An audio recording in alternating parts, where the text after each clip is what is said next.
Hello everyone, this is CA Keval Mota, and now we are going to revise the chapter of returns under GST.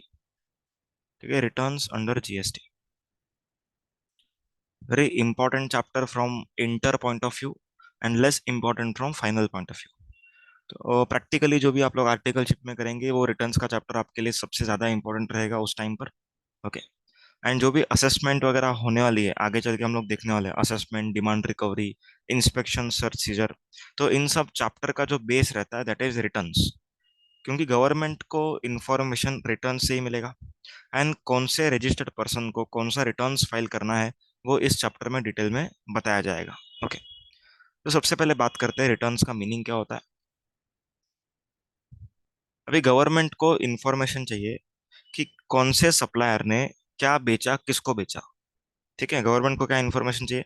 अगर for example मैं GST number लेके बैठा हूँ तो मैंने जो भी सेल्स किया वो किसको सेल किया, कितने अमाउंट का सेल किया. ठीक है, महाराष्ट्र में सेल किया या फिर गुजरात में सेल किया या फिर इंडिया के बाहर बेचा.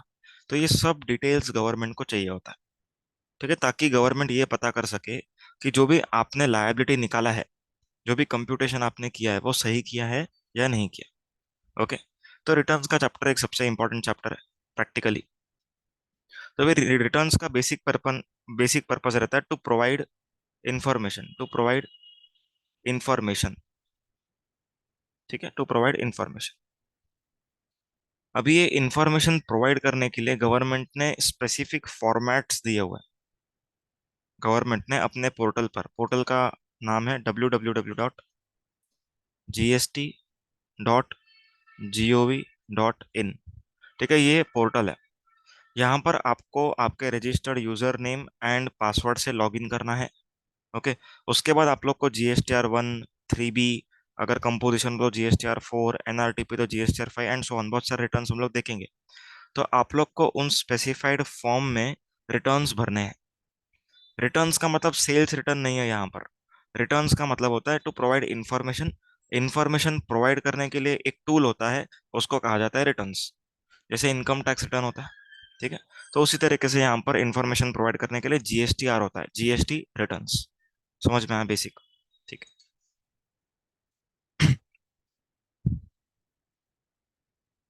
अभी रिटर्न्स का चैप्टर है वो सेक्शन नंबर 37 से लेकर के सेक्शन नंबर 48 तक रहेगा. ठीक है, सेक्शन नंबर 37 से लेकर के सेक्शन नंबर 48 तक.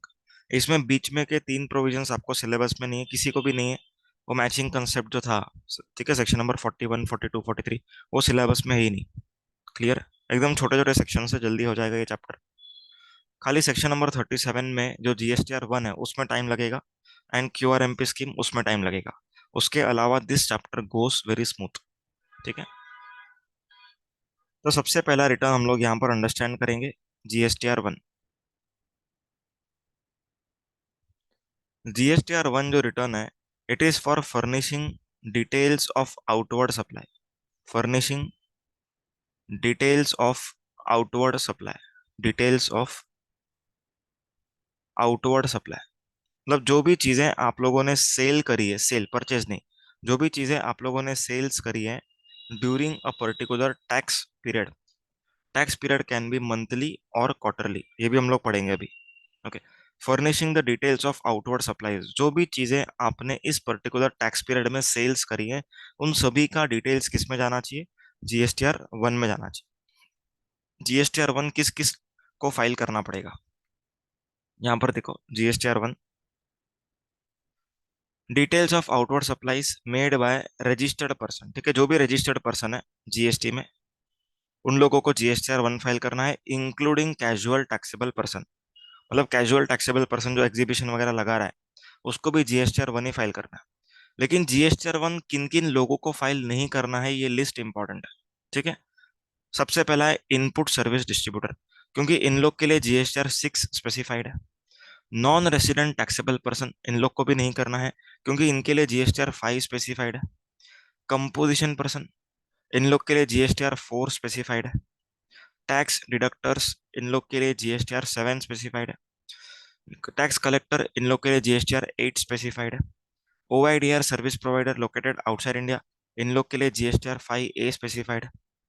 समझ में आ रहा है?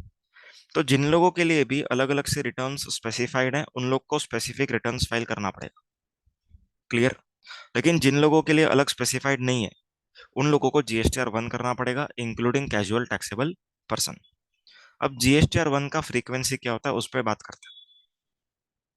Now GSTR one can be monthly और quarterly depending upon your preceding financial years turnover. आपके पिछले साल के टर्नओवर के ऊपर डिपेंड करता है कि करंट ईयर में आप लोग क्वार्टरली फाइलिंग करेंगे या फिर मंथली फाइलिंग करेंगे।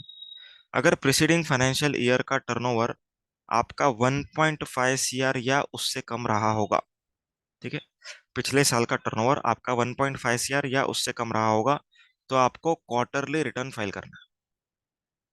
क्वार्टरली का मतलब क्या होता है? अप्रैल से लेकर के जून तक का सेल्स आप लोग को 13 जुलाई तक फर्निश करना है। ओके? जुलाई से लेकर के सितंबर तक का सेल्स आप लोगों को 13 अक्टूबर तक फर्निश करना है। अक्टूबर से लेके दिसंबर तक का सेल्स आप लोग को 13 जैन तक फर्निश करना है। एंड जैन से लेकर के मार्च तक का सेल्स आप लोग को 13 अप्रैल तक फर्निश करना है। इसको कहा जाता है क्वार्टरली रिटर्न्स। ये किसको एप्लीकेबल रहेगा? जिन लोग का टर्नओवर पिछले साल 1.5 सीआर या उससे कम रहा हो। लेकिन अगर आपका टर्नओवर पिछले साल वॉज मोर देन 1.5 करोड़, तो आप लोग को मंथली फाइलिंग करना है। ठीक है, आपको ये ऑप्शन नहीं है अभी। अभी आप लोग को मंथली फाइलिंग करना है। मंथली का ड्यू डेट क्या रहेगा? 11th of next month. Example April month का रहेगा तो 11th मई। मई का रहेगा तो 11th जून। जून का रहेगा तो 11th जुलाई। समझ में आ रहा है? इस तरीके से। तो जो भी महीना खत्म हुआ उसके अगले 11 तक आप लोग को पिछले महीने का डिटेल्स फर्निश करना है। क्लियर है? समझ में आ गया? अब हम लोगों ने आईटीसी के चैप्टर में पढ़ा था कि आईटीसी लेने के लिए, ठीक है, from the recipient point of view, ITC लेने के लिए आपके सप्लायर ने जीएसटीआर वन फर्निश करना चाहिए।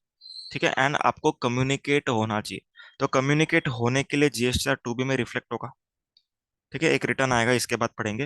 मतलब मैंने अगर सेल्स फर्निश किया तो आपको ऑटोमेटिकली जीएसटीआर टू बी में रिफ्लेक्ट होगा, वो होना चाहिए। तो जीएसटीआर वन जब हम फर्निश करते हैं तब automatic GSTR two B of recipient में रिफ्लेक्ट होता है। ओके? मतलब अगर सप्लायर ने जीएसटीआर वन फाइल किया, ठीक है, सप्लायर ने जीएसटीआर वन फाइल किया, तो यहाँ पर ऑटो रिपोर्टिंग होगा। ऑटो रिपोर्टिंग दिखेगा जीएसटीआर टू बी में। किसको दिखेगा? रिसिपेंट को दिखेगा। अब क्वेश्चन ये अराइज होता है कि रिसिपेंट को ऐसे कैसे दिख रहा है?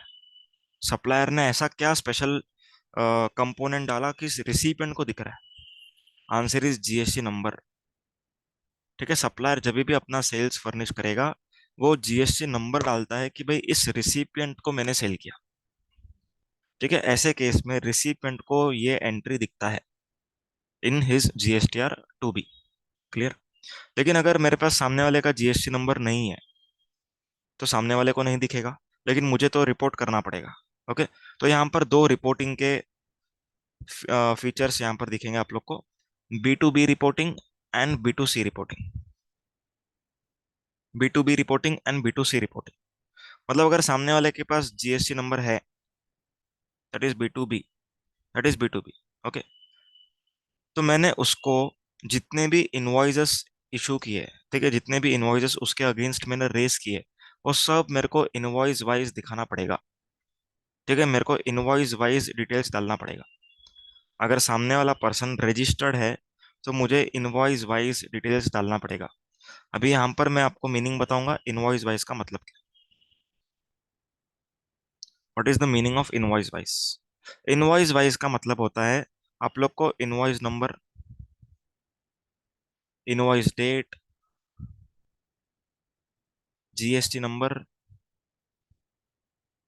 Taxable value, CGST, SGST, IGST, ठीक है, place of supply, rate of tax, ठीक है, सेस होगा तो सेस का रेट। तो इस तरीके से आपको इतने सारे डिटेल आप लोग को इनवॉइस वाइज देना है। मतलब इनवॉइस नंबर वन, उसका डेट समझो 13 सितंबर, सामने वाले का जीएसटी नंबर आपको डालना है, इस इनवॉइस का टैक्सेबल वैल्यू भी डालना है। क्लियर है? इस इनवॉइस का सीजीएसटी, एसजीएसटी या फिर आईजीएसटी डालना है। प्लेस ऑफ सप्लाई डालना है, दैट इज महाराष्ट्र होगा तो CGST SGST. Out of Maharashtra होगा, ठीक है, अगर सप्लायर महाराष्ट्र का है, रिसिपेंट बाहर का है, तो उसमें आईजीएसटी हो सकता है। एंड रेट ऑफ टैक्स, तो आपको हर इनवॉइस का ऐसा डिटेल डालना है। इसको कहते हैं अपन इनवॉइस वाइज डिटेल्स। ये कब डालना है? जब बी टू बी ट्रांजेक्शन, मतलब सामने वाले के पास अगर जीएसटी नंबर है, तो आप लोग को उसका इनवॉइस वाइज डिटेल्स फर्निश करना पड़ेगा। क्लियर पॉइंट, एकदम सिंपल। ठीक है। अगर मैंने बी टू सी सेल किया, अगर मैंने बी टू सी सेल किया, बी टू सी का मतलब क्या होता है? मैंने ऐसे पर्सन को बेचा जिसके पास जीएसटी नंबर नहीं है, ठीक है, मैंने ऐसे पर्सन को बेचा जिसके पास जीएसटी नंबर नहीं है। तो इसमें हम लोग को इनवॉइस वाइज दिखाना है, या फिर सब कंज्यूमर्स का टोटल मिला के एक फिगर दिखाना है, वो अभी हम लोग सीख रहे हैं। टोटल मिल के एक फिगर को कहा जाता है कंसोलिडेटेड डिटेल्स। एक एग्जांपल दे रहा हूँ। अगर मैंने फॉर एग्जांपल इनवॉइस इशू किया 4 5 6 7, ठीक है, 1 लाख, 1 लाख, 50,000, 50,000, ठीक है, ऐसा इनवॉइस है।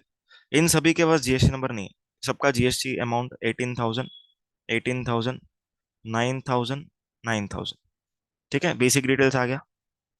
एंड सारे के सारे महाराष्ट्र के एग्जाम्पल, मतलब सबके सब ये सीजीएसटी एसजीएसटी 9999, 4.5, 4.5, 4.5, 4.5, मतलब हाफ हाफ कर दिया। अभी इन सभी के पास जीएसटी नंबर नहीं है, ठीक है, इन सभी के पास खुद ने जीएसटी नंबर ऑब्टेन नहीं किया हुआ। अभी ये चार इनवॉइसेस का गवर्नमेंट को मुझे डिटेल्स कैसे देना है? अगर हम कहते हैं कंसोलिडेटेड, तो कैसे देना होता है वो सुनो। गवर्नमेंट सेज इन सभी बी टू सी को आपने जो बेचा है उसका टोटल वैल्यू बताओ। टोटल वैल्यू कितना आ रहा है यहाँ पर? 3 लाख। एंड टोटल जीएसटी कितना आ रहा है? 54,000। ओके, तो मुझे गवर्नमेंट को सिर्फ इतना रिपोर्ट करना है, ये सारे कंज्यूमर महाराष्ट्र के थे, ठीक है, इन सभी को मैंने टोटल 3 लाख 3 लाख का गुड्स बेचा, इन सभी को लगाया हुआ जीएसटी 27,000, 27,000 है, दैट्स इट। ठीक है, इतना ही रिपोर्टिंग करना है। इस रिपोर्टिंग को कहा जाता है कंसोलिडेटेड रिपोर्टिंग, कंसोलिडेटेड डिटेल्स। समझ में आ रहा है? इसको कहा जाता है कंसोलिडेटेड डिटेल्स। अब मैंने ये नहीं कहा कि हर बी टू सी में आपको कंसोलिडेटेड ही डालना है। There is some exception, there is some exception. Okay, basic समझा क्या? इनवॉइस वाइज डिटेल्स डालने का मतलब होता है इनवॉइस नंबर वाइज, लेकिन कंसोलिडेटेड का मतलब होता है सारे इनवॉइस का टोटल, उसको कहा जाता है कंसोलिडेटेड। अब हमको बी टू सी के केस में कब इनवॉइस वाइज डालना है, कब कंसोलिडेटेड डालना है, ये डिस्कशन कर रहे हैं। बी टू सी, अगर आपने खुद के ही स्टेट में बेचा है, ठीक है, B to C intra state है, B to C intra state है, मतलब आपने ऐसे पर्सन को बेचा जिसके पास जीएसटी नंबर नहीं है, एंड वो पर्सन महाराष्ट्र का है, तो यहाँ पर आप लोगों को कंसोलिडेटेड डिटेल डालनी। ओके, मतलब जितने भी लोगों को आपने सेल किया है महाराष्ट्र में जिनके पास जीएसटी नंबर नहीं है, उन सभी का एक अमाउंट आपको फर्निश करना है बस। उन सभी का एक अमाउंट ही फर्निश करना है, दैट्स इट। लेकिन अगर आपने इंटर स्टेट बेचा है, इंटर स्टेट का मतलब समझ में आ रहा है? इंटर स्टेट मतलब आप महाराष्ट्र के हो, आपने बेचा है गुजरात में, ठीक है, तो अभी हम लोग को इनवॉइस वाइज देना चाहिए कि कंसोलिडेटेड? आंसर इज, अगर इनवॉइस वैल्यू, ध्यान से सुनना, अगर इनवॉइस वैल्यू मतलब एक पर्सन का, अगर मैंने फॉर एग्जांपल आपको बेचा, तो जो माल मैंने आपको बेचा है उसका इनवॉइस वैल्यू, ओके, उसका इनवॉइस वैल्यू अगर 2.5 लाख तक है, अगर 2.5 लाख तक है, देखो यहाँ पर इनवॉइस वैल्यू देखना, टैक्सेबल वैल्यू नहीं, इनवॉइस वैल्यू। इनवॉइस वैल्यू अगर 2.5 लाख तक है, तो कंसोलिडेटेड डिटेल्स फर्निश करना पड़ेगा। ओके, लेकिन अगर मैंने आपको बेचा है, आप गुजरात में हो, मैं महाराष्ट्र में हूँ, मैंने आपको बेचा जिसका इनवॉइस वैल्यू 2.5 लाख से ऊपर है, तो यहाँ पर गवर्नमेंट से आप कैसे डिटेल्स दो? आप डिटेल्स दो इनवॉइस वाइज, आप डिटेल्स दे दो इनवॉइस वाइज। आया है समझ में? You have to furnish invoice wise details. Clear है फंडा एकदम? ओके, तो ये अपना बेसिक रिपोर्टिंग हो गया। अभी जीएसटीआर वन में और क्या क्या रिपोर्ट करना होता है वो सब हम लोग देखेंगे, एकदम माइन्यूट माइन्यूट पॉइंट्स यहाँ पर अभी हम लोग स्टडी करेंगे। तो ये वाला पॉइंट बता दिया आप लोग को, ये वाला पॉइंट बता दिया। प्लेस ऑफ सप्लाई का डिटेल्स भी डालना पड़ता है GSTR 1 में, ये भी मैंने आप लोग को बताया। ये वाला पॉइंट थोड़ी देर के बात करेंगे। ओके।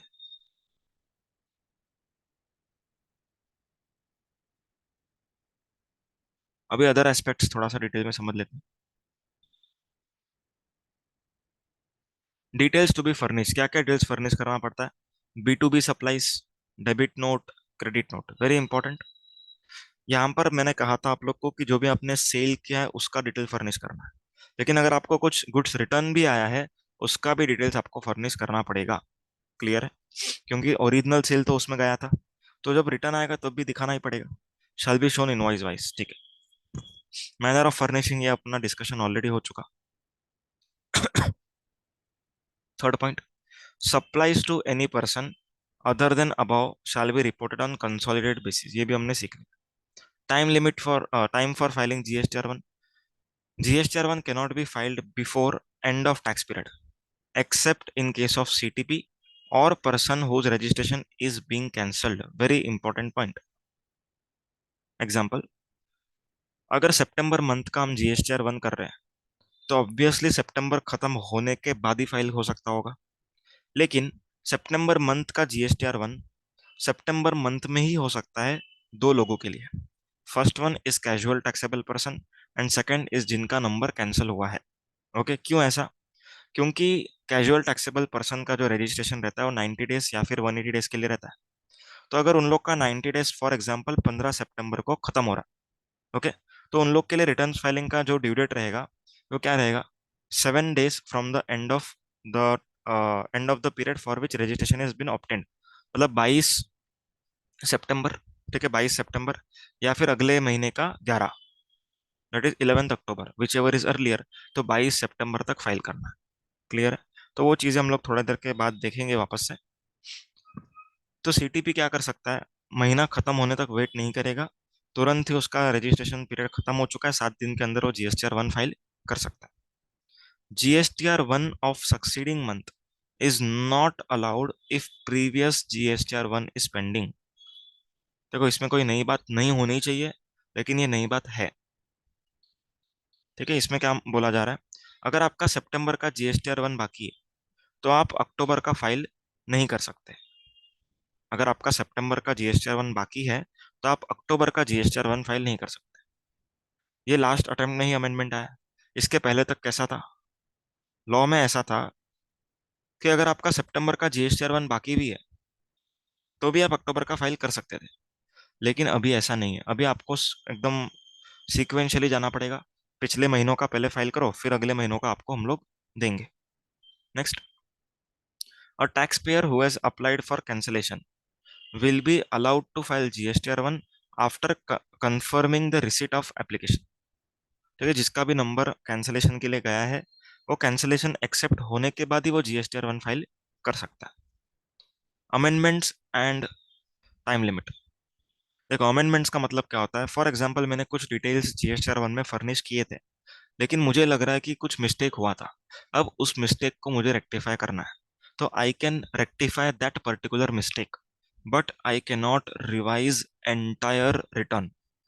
मैं पूरा रिटर्न रिवाइज नहीं कर सकता। जो भी मिस्टेक एकदम अप्रोप्रिएटली हुआ है उसी मिस्टेक को मुझे रेक्टिफाई करना। ओके, एग्जाम्पल, इनवॉइस नंबर 1 में मिस्टेक है तो इनवॉइस नंबर 1 को चेंज करो।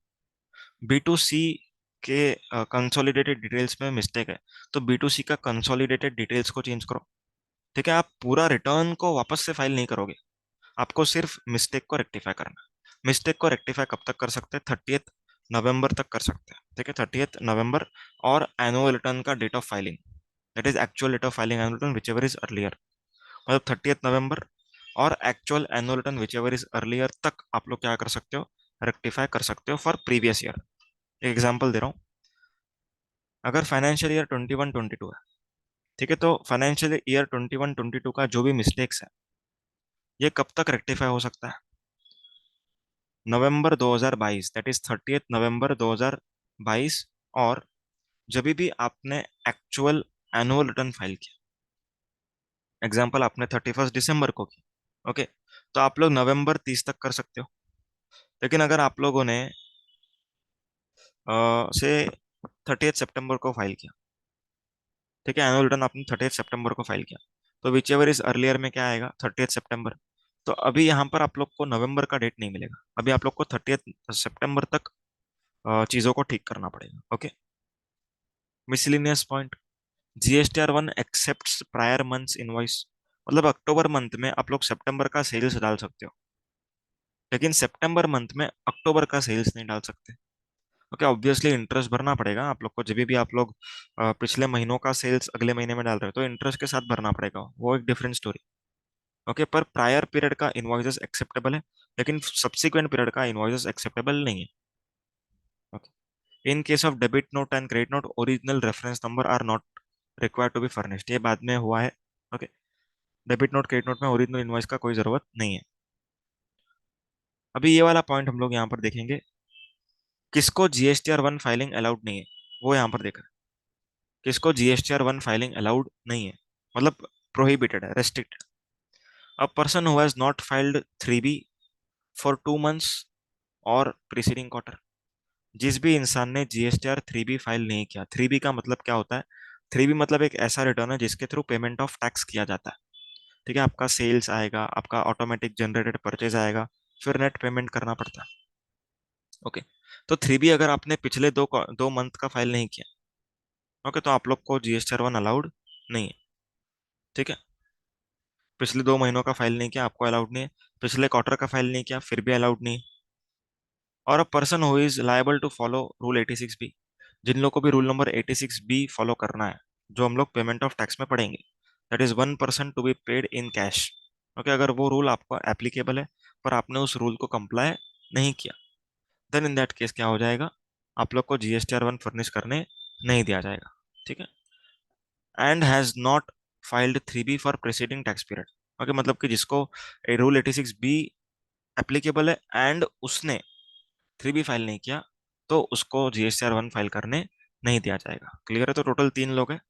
पिछले 2 मंथ का 3B फाइल नहीं किया, पिछले क्वार्टर का 3B फाइल नहीं किया, रूल 86B फॉलो करना है पर नहीं किया, एंड आपने प्रीसीडिंग मंथ का या फिर क्वार्टर का 3B फाइल नहीं किया। ओके, तो आप लोग को GSTR 1 फाइल करने नहीं दिया जाएगा। समझ में आप? अब बात करते हैं अपन परचेजेस की, GSTR 2A 2B की।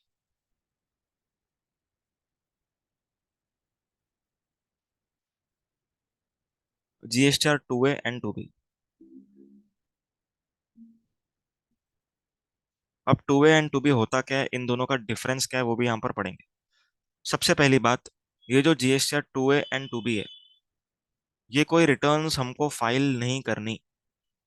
We are not suppose to file this return. ठीक है, these forms are only read only forms. ठीक है, ये रीड ओनली फॉर्म्स है, ये आप फाइलिंग नहीं कर सकते, आप सिर्फ देख सकते हो, you can only see, you can not file. Okay, 2A and 2B आप सिर्फ देख सकते हो, फाइलिंग नहीं कर सकते।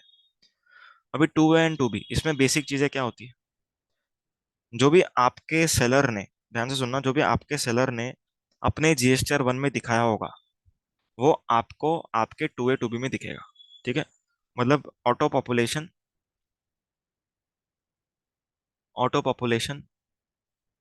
Of suppliers sales, suppliers sales in GSTR 2A 2B, समझ में? ओके, 2A 2B में क्या दिखेगा, सप्लायर का सेल्स दिखेगा, मतलब मेरा परचेस। क्लियर? अब 2A एंड 2B का डिफरेंस सुनो एंड कौन सा फॉलो करना है वो सुनो। 2A is called as dynamic return. 2A is called as dynamic return. Dynamic return मतलब कि वो बार बार चेंज होगा। ठीक है, मीनिंग बताऊंगा उसके बाद समझेगा। 2B is called as static return. Static मतलब वो चेंज ही नहीं होगा, एक कट ऑफ डेट के बाद वो सेम हो जाएगा। ओके, अब एक एग्जाम्पल के साथ इन दोनों वर्ड्स का मीनिंग समझते हैं। एग्जाम्पल, इनवॉइस का डेट है 28 अप्रैल। इनवॉइस का डेट है 28 अप्रैल। ओके, GSTR 1 मंथली कब जाना चाहिए इसका, what is the due date to furnish GSTR 1 monthly का? ड्यू डेट इज 11th में। सिंपल, बराबर। मैंने एक्चुअली फाइल किया से 9th मई को। मतलब within the due date मैंने फाइल किया, तो ये कौन से मंथ के जीएसटीआर 2A में दिखेगा? ठीक है, रिसिपिएंट के कौन से मंथ के जीएसटीआर 2A में दिखेगा? आंसर इज अप्रैल मंथ के जीएसटीआर 2A में दिखेगा। ठीक है, अप्रैल मंथ के जीएसटीआर 2A में दिखेगा। क्यों अप्रैल में दिखा? क्योंकि इनवॉइस का डेट वाज अप्रैल। ठीक है, इनवॉइस का जो डेट था वो अप्रैल का था, इसीलिए अप्रैल में दिखा। ओके। जीएसटीआर 2B, देखो ये 2A का बात किया हम लोगों ने, अभी मैं बात कर रहा हूँ 2B का। कौन से मंथ के 2B में दिखेगा? Answer is same, April month के 2B में ही दिखेगा। क्यों अप्रैल मंथ के 2B में दिखा? क्यों अप्रैल मंथ के 2B में दिखा? क्या इनवॉइस अप्रैल का है इसीलिए? Answer is no, it is only because you have filed April's GSTR 1, April's GSTR 1 within due date, within 11th। ठीक है, विद इन ड्यू डेट। समझ में आया? इसीलिए वो अप्रैल में दिखा। सेम एग्जांपल थोड़ा सा ट्विस्ट करेंगे। इनवॉइस का डेट 28 अप्रैल, ड्यू डेट क्या रहेगा जीएसटीआर 1 का सप्लायर के लिए? सेम 11th मई। लेकिन इस बार हम लोग ने जब भी फाइलिंग किया जीएसटीआर 1, वो डेट क्या था? वो डेट मैं यहाँ पर लिख रहा हूँ, से 13th में, 12 भी लिख सकते हो, कोई इशू नहीं, 13th में। अब कौन से जीएसटीआर, कौन से मंथ के 2A में दिखेगा? ये जो परचेज है हमारा, कौन से मंथ के 2A में दिखेगा? Answer is April. April month के 2A में दिखेगा क्योंकि invoice was pertaining to April. Clear है? लेकिन कौन से मंथ के 2B में दिखेगा? आंसर इज मई। मई के 2A में दिखेगा क्योंकि आप लोगों ने 11th के बाद फाइल की, 11th मई के बाद फाइल की। ठीक है, so filed in May after, after due date of April, after due date of April. समझ में आया? क्लियर है पॉइंट? मतलब ये मई में दिखेगा अभी। तो हम लोग को ITC, that is from the recipient point of view, ITC कौन से मंथ में मिलेगा? अप्रैल में मिलेगा कि मई में मिलेगा? देखो क्वेश्चन ध्यान से सुनना एकदम। आईटीसी के चैप्टर में हमने क्या सीखा है? जीएसटीआर 2B में दिखना चाहिए। अभी 2B में कौन से मंथ में दिख रहा है? मई में। तो आपको आईटीसी मई मंथ के रिटर्न के साथ मिलेगा, दैट इज 20 जून को मिलेगा। मई मंथ के साथ मतलब 20 जून। क्लियर है? लेकिन आपके सप्लायर ने तो फाइल किया आप 13th में। ओके, मतलब आप लोग को ये दिख रहा है 2A में, 2B में नहीं दिख रहा। 2A में दिख रहा है लेकिन 2B में नहीं दिख रहा है, तो हम लोग का आईटीसी 1 महीने से डिफर हो जाएगा। समझ में आया पार्ट? ठीक।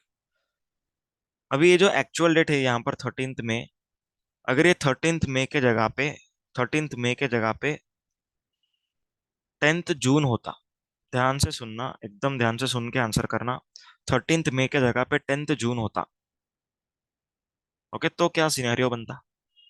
तो भी अप्रैल में ही दिखता, तो भी अप्रैल में ही दिखता। ओके, क्योंकि इनवॉइस डेट अप्रैल का है। इसका मतलब क्या हो रहा है? आप रिटर्न कभी भी फाइल करो, हर बार अप्रैल का जीएसटीआर 2A चेंज हो रहा है। हर बार अप्रैल का जीएसटीआर 2A चेंज हो रहा है। जितने भी नए सप्लायर्स डालते जा रहे हैं अप्रैल का, आपका अप्रैल का जीएसटीआर 2A हर बार चेंज हो रहा है, हर बार चेंज हो रहा है। लेकिन यहाँ पर, अभी यहाँ पर मुझे बताओ कौन से मंथ के 2B में दिखेगा? जून के कि मई के? आई नो 90% आंसर आप लोग के जून आए होंगे, लेकिन आंसर इज मई। क्योंकि मैंने मई के जीएसटीआर 1 के डेट के अंदर फाइल किया, इसीलिए यहाँ पर मई मंथ के जीएसटीआर 2B में दिखेगा। आया समझ में? एक बार रिवाइंड करके देख लेना, आई होप आप लोग को समझ में आ जाएगा। नहीं समझा तो कमेंट कर दो, मैं बता दूंगा वहां पर। ओके, तो ये अपना 2A 2B का डिस्कशन हो गया। अभी कुछ इंपॉर्टेंट पॉइंट्स यहाँ पर लिखे हुए हैं, ये भी डिस्कस कर लेते हैं। डिटेल्स इन 2A और 2B, यहाँ पर 2A और 2B लिख दो, are auto populated from suppliers filing. ठीक है। Details of interior tax, that is IGST, paid on import of goods or goods brought into DTA, that is domestic tariff area, from SEZ unit or developer on bill of entry are also made available in 2A। मतलब कि आप जब भी import of goods करोगे वो भी 2A 2B में दिखेगा। Okay. Details of outward supplies furnished by supplier in GSTR 1 और invoice furnishing facility, IFF stands for invoice furnishing facility। अभी ये क्या होता है? ऐसे कोई भी सप्लायर्स जो लोग को GSTR 1 क्वार्टरली फाइल करना होता है, ओके, जिन लोग को GSTR 1 क्वार्टरली फाइल करना है, वो लोग मंथ ऑन मंथ बेसिस पर, अगर चाहें तो, ठीक है, इट इज ऑप्शनल, अगर चाहें तो मंथ ऑन मंथ बेसिस पर वो लोग B2B इनवॉइसेस डाल सकते हैं इन IFF, ताकि उनके रिसिपेंट को ITC मिले। समझ में आया? मतलब फॉर एग्जांपल अप्रैल से लेकर के जून, इसका क्वार्टरली का GSTR 1 का डेट क्या है? 13 जुलाई। तो मतलब मुझसे जिस भी इंसान ने अप्रैल में खरीदी किया था, उसको ITC कब मिल रहा है? उसको ITC जून मंथ में मिल रहा है। समझ में आ रहा है? जून मंथ, जुलाई मत बोलना, जून मंथ में मिल रहा है, जून मंथ के 3B में, दैट इज 20 जुलाई तक लेगा वो। लेकिन वो तो अपना GSTR 3B उसका अगर मंथली होगा तो 20 मई को चाहेगा ना वो ITC। तो यहाँ पर गवर्नमेंट ने क्या बोला, क्वार्टरली GSTR 1 वालों, आप लोग अप्रैल का एंड मई का, ठीक है, first 2 months of the quarter, इन दोनों महीनों का आप क्या करो, आप इनवॉइस फर्निशिंग फैसिलिटी में B2B का डिटेल्स डाल दो। उससे क्या होएगा, आपका जो भी रिसिपेंट रहेगा उसको ITC टाइमली मिले। समझ में? Okay,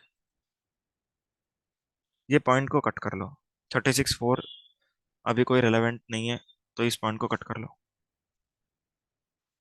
form GSTR 2B is an auto drafted, ठीक है, ये भी अपन ने ऑलरेडी देख लिया, ये स्टैटिक है वो भी देख लिया। Okay, GSTR 2B consist of all documents filed by supplier और ISD in their GSTR 1, GSTR 5, GSTR 6 between the cut off dates. Cut off date क्या है? 11th of next month and 13th of next month, these are the cut off dates. It also consist of import data, ठीक है, import का भी होगा इस।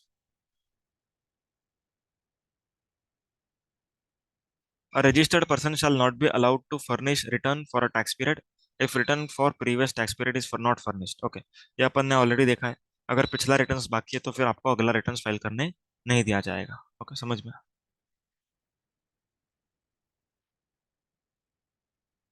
उसके बाद देखते हैं अपन GSTR 3B। GSTR 3B क्या है? Summary return for payment of tax. ठीक है, मतलब कि ये आपका सेल्स एंड परचेस दोनों को क्लब करके आपका नेट लायबिलिटी निकालेगा। ठीक है, नेट लायबिलिटी निकलेगा। अभी ये मंथली भी हो सकता है एंड क्वार्टरली भी हो सकता है। क्वार्टरली कब हो सकता है? जब आपके पिछले साल का टर्नओवर 5 करोड़ तक रहेगा तो क्वार्टरली 3B कर सकते हो। ठीक है, मंथली कब कर सकते हो? जब आपका टर्नओवर मोर देन 5 CR रहेगा या फिर अप टू 5 CR रहेगा। देखो ध्यान से सुनना, क्वार्टरली रिटर्न्स आर ऑप्शनल। हमेशा याद रखना ये चीज, क्वार्टरली चीजें हमेशा ऑप्शनल है। मतलब GSTR 1 भले आपको क्वार्टरली बोला हुआ है, पर आप चाहो तो मंथली फाइल कर सकते हो, आप चाहो तो मंथली फाइलिंग कर सकते हो। सेम विथ 3B, आप क्वार्टरली के लिए एलिजिबल हो, लेकिन अगर आपको मंथली करना है मंथली कर सकते हो। ओके, किन को फाइल करना है? जो लोग GSTR 1 फाइल कर रहे थे उन्हीं को 3B फाइल करना है। ठीक है, तो मैं ये वापस से पूरा नहीं पढ़ रहा हूँ, जिन लोग को 1 फाइल करना था उन्हीं को 3B फाइल करना है। अभी टाइम लिमिट क्या रहेगा? Time limit would be as may be prescribed. Exam में क्वेश्चन आता है तो एज मे बी प्रिस्क्राइब्ड लिखना है। ठीक है, ब्रैकेट में लिख सकते हो standard date is 20th of next month. मतलब अगर अप्रैल महीने का सेल्स है, ठीक है, अप्रैल महीने का परचेज है, तो आपको 3B कब तक फाइल करना है? 20th मई तक, 20th मई तक। तो आपको अप्रैल मंथ का नेट टैक्स लायबिलिटी का पेमेंट 20 मई तक करना है। क्लियर? एंड क्वार्टरली 3B वालों को 22 और 24, डिपेंडिंग अपॉन द स्टेट।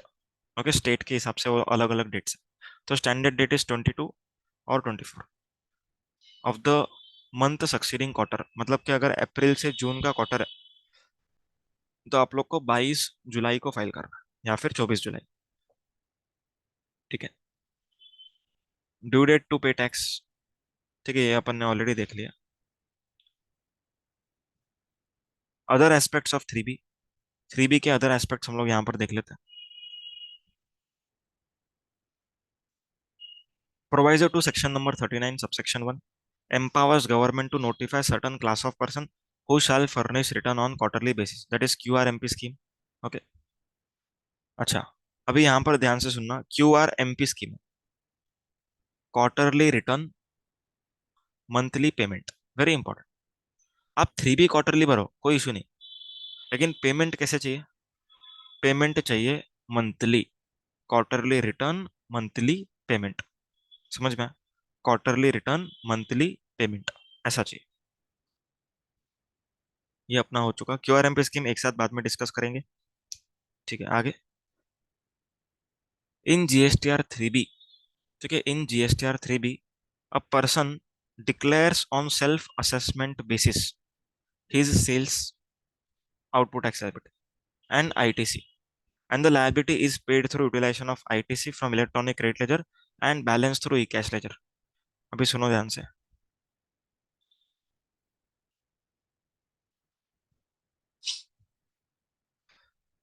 अभी जीएसटीआर 1 का डेट क्या है? कम ऑन, जीएसटीआर 1 का डेट क्या है मंथली के लिए? 11th है। ठीक है, 11th of next month. GSTR 2B कब से दिखना स्टार्ट हो जाएगा? 2B दिखना स्टार्ट हो जाएगा 13th के बाद से, मतलब हम लोग यहाँ पर 14th से लेते हैं। ओके। जीएसटीआर 3B का डेट क्या बताया मैंने? जीएसटीआर 3B का डेट बताया मैंने 20। ठीक है, it is a standard date. तो जीएसटीआर 3B में हम लोग बेसिकली क्या करते हैं? Output tax minus input tax. Simple. Obviously इतना सिंपल नहीं है कि आउटपुट माइनस इनपुट कर दिया आपका आंसर आ गया। आपको एक प्रॉपर यूटिलाइजेशन फॉलो करना पड़ेगा, जो payment of tax, that is अगले चैप्टर में सिखाऊंगा। ओके। आउटपुट टैक्स का डिटेल्स कहाँ से आएगा? आउटपुट टैक्स का डिटेल्स आएगा जीएसटीआर 1 से। ठीक है। इनपुट टैक्स का डिटेल्स कहाँ से आएगा? जीएसटीआर 2B से। जीएसटीआर 2B से आएगा। क्लियर है? नेट होके जो भी लायबिलिटी आपकी बनती है, ओके, वो लायबिलिटी आपको पे करनी पड़ती है। क्लियर है? समझ में आप? अभी जरूरी नहीं है कि हमेशा 2B का ही फाइनल हो, जरूरी नहीं है। एग्जाम्पल, अगर आपने एक मोटर व्हीकल परचेस करी, ठीक है, आपने उस पर्सन को अपना जीएसटी नंबर दिया था। ओके, जीएसटी नंबर दिया था।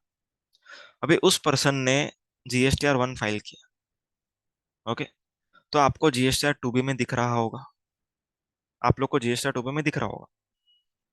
लेकिन आप लोगों को ये वाला जो एंट्री है उसको हाथ से डिलीट करना पड़ेगा। दैट इज जीएसटीआर 3B में आईटीसी के क्लेम को रिड्यूस करना पड़ेगा। क्यों रिड्यूस किया? क्यों रिड्यूस किया? क्योंकि इसका आईटीसी आप लोग को नहीं मिलता, यू आर इनएलिजिबल। इसका आईटीसी आप लोग को नहीं मिलने वाला है। इसीलिए क्या कर दिया अपन ने? इस आईटीसी को छोड़ दिया। क्लियर है? तो 2B में रिफ्लेक्ट होगा फिगर्स, 2B में रिफ्लेक्ट होगा, लेकिन 2B से ज्यादा आईटीसी नहीं ले सकते। 2B से कम ले सकते हो, provided you are ineligible. Obviously कोई भी इंसान ऐसा नहीं चाहेगा कि मैं 2B से कम आईटीसी लूं। ओके। तो अगर आप इनएलिजिबल हो, आप लोग को खुद से ही क्रेडिट को छोड़ना पड़ेगा। आया है समझ में? ठीक है। यूटिलाइजेशन हम लोग बाद में सीखेंगे। Next, it is pertinent to note that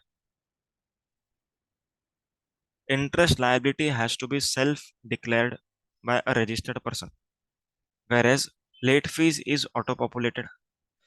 देखो ये एज पर लॉ इसी तरीके से है, लेकिन आजकल, ठीक है, लास्ट 2 महीने से जो मैं देख रहा हूँ, इंटरेस्ट का लायबिलिटी भी ऑटो कंप्यूटेड आ रहा है। ओके। लेकिन नॉर्मली इंटरेस्ट का लायबिलिटी हम लोग को खुद से डिक्लेयर करना पड़ता है, and late fee auto populate होके आता है। ठीक। Nil returns, very important discussion on nil returns, सुनो ध्यान से। नील रिटर्न भी फाइल करना पड़ता है जीएसटी में। नील रिटर्न्स भी फाइल करना है। नील रिटर्न का मतलब होता है कि सेल्स नहीं किया, परचेज भी नहीं किया। अगर हम जीएसटीआर 1 की बात करें, नील जीएसटीआर 1 का मतलब होता है कि कोई भी सेल नहीं किया, उसको बोलते हैं नील जीएसटीआर 1। नील जीएसटीआर 3B मतलब न तो सेल किया, ना ही परचेज किया। ठीक है। लेकिन अगर आपका सेल्स एंड परचेज दोनों है, दोनों है, पर टैक्स लायबिलिटी जीरो है, क्या उसको नील रिटर्न बोलेंगे? आंसर इज नो, उसको नील रिटर्न नहीं बोलेंगे। नील रिटर्न किसको बोलेंगे? जिसमें इंफॉर्मेशन देना नहीं है। ठीक है, आपने सेल्स किया ही नहीं है तो क्या इंफॉर्मेशन देंगे? परचेज भी नहीं किया, कोई इंफॉर्मेशन नहीं, तो इसको कहा जाता है नील रिटर्न। Getting the point? समझ में आया? तो नील रिटर्न भी फाइल करना ही पड़ता है। अगर आपने नील रिटर्न फाइल नहीं किया है तो आपको लेट फीस तो लगने ही वाला है, एंड आपको अगले महीनों का रिटर्न फाइल करने नहीं दिया जाएगा, जो हमने पहले डिस्कशन किया हुआ। ये वाला पॉइंट ऑलरेडी हो चुका है, लेकिन डिटेल में बाद में डिस्कस करेंगे।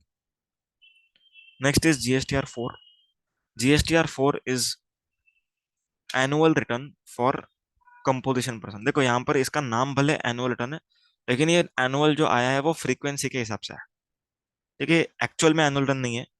इन लोग का एनुअल रिटर्न 9A में होगा, हम लोग बाद में देखेंगे, ठीक है। अभी पूरे साल में जितना भी कंपोजिशन पर्सन ने सेल्स किया है उसका डिटेल्स उसको देना पड़ता है, पूरे साल का एक बार, till 30th April of succeeding financial year. मतलब अगर फाइनेंशियल ईयर 21-22 की हम बात करें, ओके, तो 30th अप्रैल 2022 इस डेट तक आपको पिछले साल का डिटेल्स फर्निश करना है, ओके। पर आपको जो टैक्स पेमेंट होता है वो क्वार्टरली करना है इन CMP 08।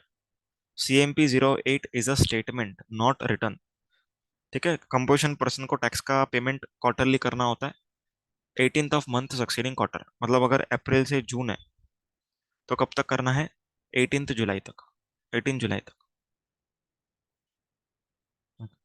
Same with presumptive tax payer, that is section 10(2) है। हाँ, और एक इंपॉर्टेंट पॉइंट, जीएसटी में जितने भी नील रिटर्न्स हैं, nil returns, those can be filed through SMS। अगर आपके शहर में इंटरनेट फैसिलिटी नहीं है, आपके गांव में इंटरनेट फैसिलिटी नहीं है, एंड आपको नील रिटर्न फाइल करना है, तो आप लोग SMS के थ्रू भी कर सकते हो। इन GSTR 4, consolidated sales details and invoice wise purchase details are to be furnished। मतलब जो भी आपने परचेस किया है वो आपको एक एक करके दिखाना पड़ेगा इनवॉइस वाइज, लेकिन जो आपने सेल किया है वो आपको टोटल फिगर दिखाना पड़ेगा।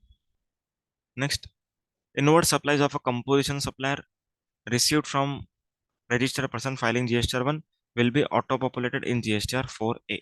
ठीक, ये हमने डिस्कस किया। GSTR 5 is for non resident taxable person, ठीक है, नॉन रेसिडेंट टैक्सेबल पर्सन।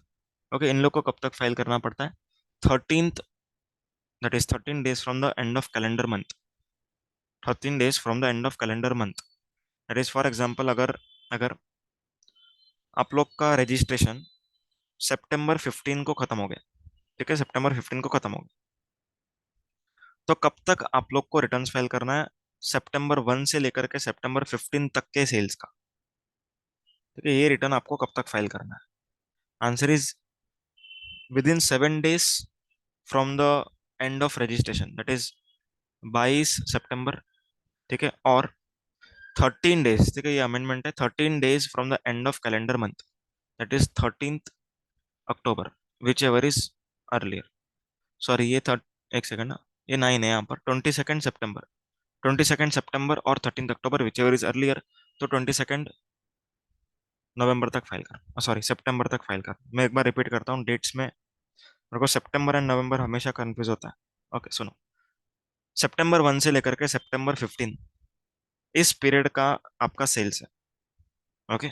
अभी ये सेल्स का जो पीरियड है इसका आप लोग को GSTR 5 कब तक फाइल करना है, ये हम लोग सीख रहे हैं। 7 days from the end of registration period, that is 15 सितंबर से 7 दिन ऐड करना है, 22 सितंबर, 22 सितंबर। और सितंबर मंथ का जो GSTR 5 जाना होता है generally, it is 13th of October. तो 22nd सितंबर और 13th October, which ever is earlier. And OIDR को GSTR 5A फाइल करना पड़ता है। GSTR 6, it is for input service distributor, ठीक है, इनपुट सर्विस डिस्ट्रीब्यूटर के लिए GSTR 6 होगा। उन लोग कब तक फाइल करना है, 13th ऑफ सक्सेडिंग मंथ, मतलब अप्रैल का है तो 13th मई तक फाइल करना है। आगे GSTR 7, ये जो TDS कट करते हैं, ओके, TDS किसको कट करना होता है ये हम लोग अगले चैप्टर में पढ़ेंगे। TDS किसको कट करना होता है, government agency, local authority, statutory body, PSU, इन लोगों को 2% TDS डिडक्ट करना होता है whenever they are paying to any supplier having contract value more than 2,50,000। ठीक है, जिन लोग को भी अब तक पेमेंट ऑफ टैक्स चैप्टर नहीं पता है, ये वाले लाइंस को इग्नोर करना, अगले चैप्टर में डिटेल में पढ़ेंगे।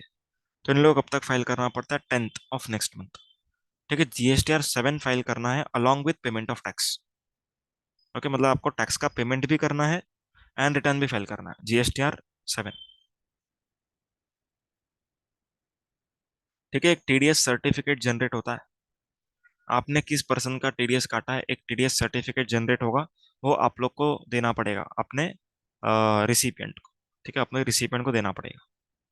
With in 5 days of crediting the amount to the government. जब भी आप लोग पेमेंट कर दोगे उसके 5 दिन के अंदर अंदर क्या करना है, टीडीएस सर्टिफिकेट इशू करना है। कोई लेट फीस नहीं है, कोई लेट फीस नहीं, क्योंकि गवर्नमेंट को टीडीएस जमा करना है, तो गवर्नमेंट के ऊपर तो सब कुछ रिलैक्स ही करेंगे ये लोग। ओके, गवर्नमेंट को कोई लेट फीस नहीं। हम लोगों ने अगर लेट किया होता तो लेट फीस मांगते, गवर्नमेंट ने लेट किया तो नो लेट फीस। ओके, अभी अगर कुछ मिस्टेक हो गया government agency, PSU, local authority in लोगों से, तो ये लोग भी रेक्टिफाई कर सकते हैं 30 नवंबर तक। 30 नवंबर, यस। GSTR 8 टैक्स कलेक्टर, जो ई कॉमर्स ऑपरेटर्स हैं, ओके, ई कॉमर्स ऑपरेटर को टैक्स कलेक्ट करने का अधिकार। तो ये लोग टैक्स कलेक्शन जब भी करेंगे, जिस भी मंथ में करेंगे, उसके अगले 10 को पेमेंट करना है along with filing of return GSTR 8। Next is GSTR 9। This is the annual return, मतलब पूरे साल में जो भी कुछ आपने फर्निश किया है GSTR 1 में, 3B में, उन सबका रिकनसाइल करके। ओके, मतलब अभी अगर आप लोग को पता है ये वाला sale on approval basis, sale on goods approval और रिटर्न बेसिस, तो एज पर अकाउंटिंग प्रिंसिपल उसको आप लोग सेल दिखाते हो, लेकिन एज पर जीएसटी प्रिंसिपल वो अब तक सप्लाई है ही नहीं। ठीक है, जब तक 6 महीना खत्म नहीं हुआ है वो सप्लाई है ही नहीं। तो अभी अगर आप लोग देखोगे तो ये GSTR 1 में तो आया ही नहीं, ठीक है, GSTR 1 में आया नहीं है, पर अकाउंटिंग के हिसाब से आ चुका है। तो इन दोनों में डिफरेंस है, समझ में आ रहा है पार्ट? तो जो भी डिफरेंसेस है वो GSTR 9 में रिपोर्ट होती है। GSTR 9 में क्या होता है, पेमेंट ऑफ टैक्स होता है, डिफरेंशियल लायबिलिटी का पेमेंट किया जाता है। ठीक है, जिन लोग को भी GSTR 1 3B फाइल करना होता है वही लोगों को GSTR 9 फाइल करना, पूरे साल का एक return. GSTR 9 will override GSTR 1 and 3B, 1 and 3B को ओवरराइड करेगा GSTR 9। GSTR 9 का लायबिलिटी DRC 03 से पेमेंट होता है with in 1 month of filing GSTR 9। Okay, 9 file करने के 1 महीने में आपको DRC 03 से डिफरेंशियल लायबिलिटी का पेमेंट करना होता है। ओके, GSTR 9 का ड्यू डेट रहता है 31 December of succeeding financial year, अगले साल का 31 दिसंबर। मतलब अगर फाइनेंशियल ईयर 22-23 का हम बात करें तो इसका ड्यू डेट रहेगा 31 दिसंबर 2023। मतलब साल खत्म होने के 9 महीने। ओके, साल खत्म होने के 9 महीने। ऐसा सवाल नहीं आना चाहिए कि साल तो अब तक खत्म हुआ ही नहीं एंड दिसंबर में ही फाइल करने बोला, नहीं, ये अगले साल का दिसंबर है। ओके, अभी लेट फाइलिंग क्या फीस क्या रहेगा GSTR 9 का, ये अमेंडमेंट है। Specifically for this amendment I am recording this lecture, क्योंकि बाकी सब तो सेम ही है ना पहले जैसा, तो वही लेक्चर आप लोग देख सकते थे, लेकिन ये अमेंडमेंट है इसलिए यहाँ पर नया लेक्चर यहाँ पर पोस्ट किया गया। लेट फाइलिंग फीस, अगर आपका टर्नओवर 5 करोड़ तक है, अगर आपका टर्नओवर 5 करोड़ तक है तो ₹50 पर डे और 0.04% ऑफ टर्नओवर इन स्टेट। ठीक है, ऑफ टर्नओवर इन स्टेट। अगर आपका टर्नओवर 5 करोड़ से ज्यादा है लेकिन 20 करोड़ तक है तो ₹100 पर डे और 0.04% ऑफ टर्नओवर इन स्टेट। अगर आपका टर्नओवर 20 करोड़ से ज्यादा है तो 200 पर डे और 0.5% ऑफ टर्नओवर इन स्टेट। तो ये आपका लेट फाइलिंग फीस है, इसको आप लोग बैड कर लो। ओके, याद रखने का कुछ ऐसा लॉजिक नहीं है, बैड करो इसको। अच्छा, अभी ये जो GSTR 9 है, GSTR 9 पिछले साल के लिए, दैट इज 21-22 की हम अगर बात करें, फाइनेंशियल ईयर 21-22, उसके लिए 2 करोड़ के टर्नओवर वालों के लिए एग्जेम्पशन था। ओके, मतलब जिन भी लोगों का टर्नओवर, जिन भी लोगों का टर्नओवर 2 करोड़ तक है उनको GSTR 9 फाइल करना कंपलसरी नहीं है, नॉट रिक्वायर्ड। लेकिन फाइनेंशियल ईयर 22-23 के लिए अब तक ऐसा नोटिफिकेशन आया नहीं है, तो आपके एग्जाम के लिए GSTR 9 is mandatory for all. लेकिन ये वाला जो नोटिफिकेशन है, इट इज एक्सपेक्टेड सून, क्योंकि दिसंबर 2023 ड्यू डेट है। ओके, तो अभी नोटिफिकेशन आया होगा शायद से या फिर आने वाला होगा, लेकिन आपके एग्जाम के लिए जो नवंबर 23 दिसंबर 23 के लिए जो कट ऑफ डेट है वो निकल चुका है। ठीक है, तब तक तो नहीं आया है, तो आपके एग्जाम के लिए GSTR 9 is mandatory for everyone. Very important point, GSTR 9 is mandatory for everyone for financial year 22-23। Okay, लेकिन अगले अटेम्प्ट में May 24 के लिए, जब भी कोई May 24 वाला पर्सन एग्जाम अपना लेक्चर देख रहा है, तो उनके एग्जाम के लिए शायद से ये नोटिफिकेशन आ जाएगा। ओके, अगर नोटिफिकेशन आ जाएगा तो डिस्क्रिप्शन बॉक्स में मैं उसको लिख के दे दूंगा। क्लियर? ठीक है। तो ये वाला जो लिखा हुआ है ये 21-22 के लिए, पर there is no notification giving exemption, giving exemption for financial year 22-23। समझ में? GSTR 9A ये कंपोजिशन के लिए रहता है। ठीक है, पूरे साल के बाद 31 दिसंबर तक फाइल कर। तो GSTR 4 एंड GSTR 9A में क्या डिफरेंस है? 4 भी तो पूरे साल का एक था, 9 भी तो पूरे साल का एक है। डिफरेंस ये है कि GSTR 4 is before finalisation of books of accounts and 9A is after finalisation. Clear? आगे GSTR 9B, ये ई कॉमर्स ऑपरेटर के लिए जो कि अब तक नोटिफाई नहीं हुआ है। GSTR 9C reconciliation statement. Reconciliation statement is to be furnished only by a registered person whose turnover is more than 5 CR। 5 crore से ज्यादा जिसका भी सेल्स हुआ है, उन्हीं लोगों को GSTR 9C फाइल करना। ठीक है। 9C क्या होता है?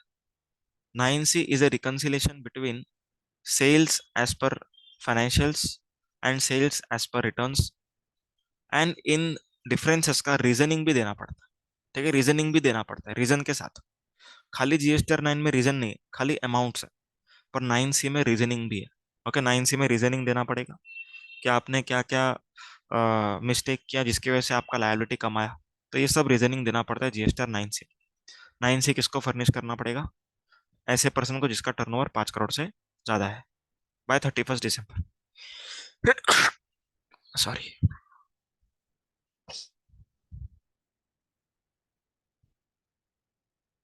Next is GSTR 10। It is final return. जिस भी पर्सन का GST नंबर कैंसिल हुआ है, उन लोगों को फाइनल रिटर्न फाइल करना पड़ेगा। ठीक है, फाइनल रिटर्न कब तक फाइल करना है?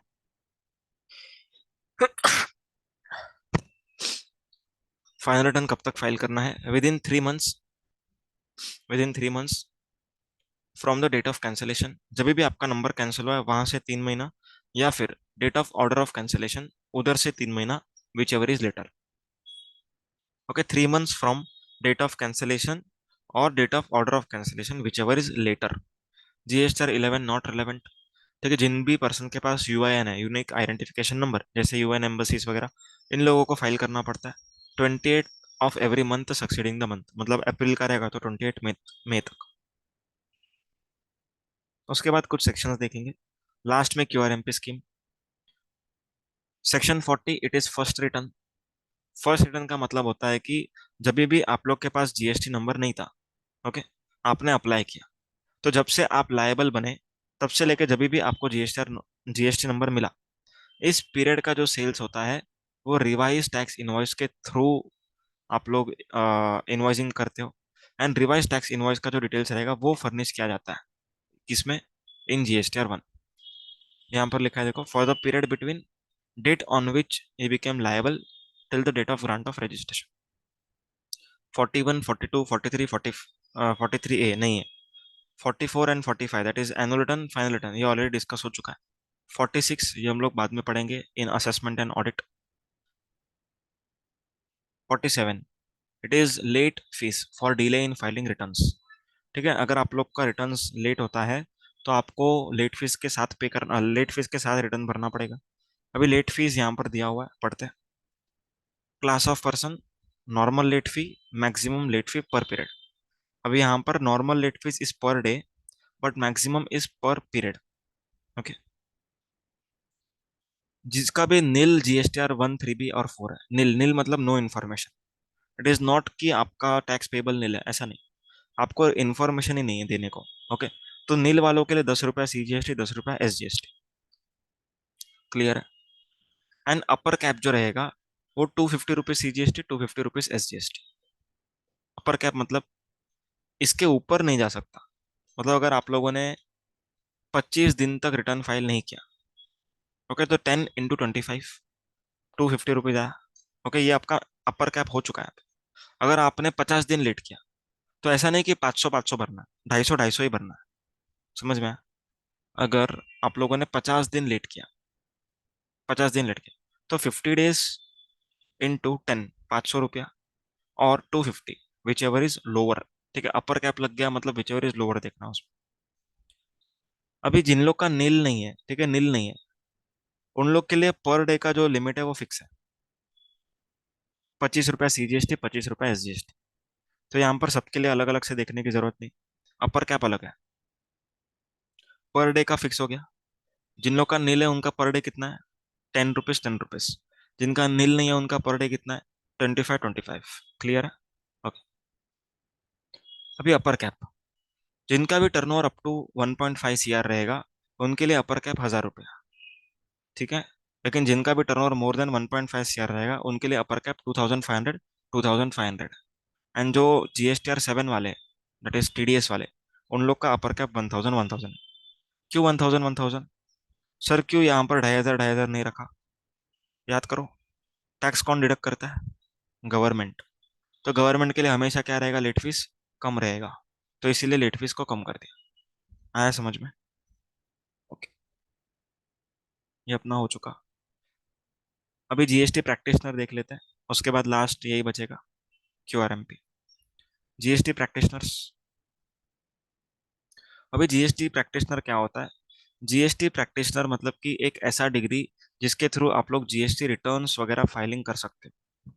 ठीक है, एक गवर्नमेंट ऑथोराइज्ड पर्सन हो आप, गवर्नमेंट ने आपको अथॉरिटी दिया है to file GSTR 1, 3B, to generate e way bill, to generate e invoice, to file GSTR 9, ये सब करने का आपको अथॉरिटी दिया गवर्नमेंट ने।